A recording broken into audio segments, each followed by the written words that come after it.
We have reviewed the basics of random variables and discussed a number of discrete and continuous random variables that occur commonly in structural reliability. Those were univariate cases.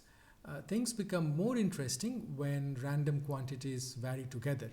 For example, the height and weight of some random individual, the wave height and wave period at some location in the open seas, the strength of cables manufactured from the same batch, the 10-second gust pressures measured during a storm, the soil properties measured in a grid, and so on and so on.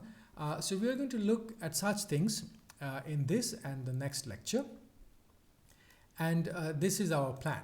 We'll start with the joint probability descriptions, the distribution function, the mass function, the density function, and then the conditional counterparts. We will discuss joint moments, particularly the covariance between a pair of random variables, the joint characteristic function, the joint moment generating function, and then conditional moments.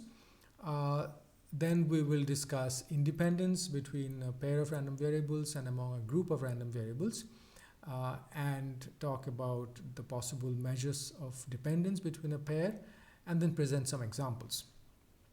Now, in the univariate cases, we discussed a number of named distributions. In this joint case, we are going to just look at the joint normal distribution and then discuss functions of random variables, derived distributions, and linear combinations in particular, and then end the lecture with the convergence of a sequence of random variables and the law of large numbers.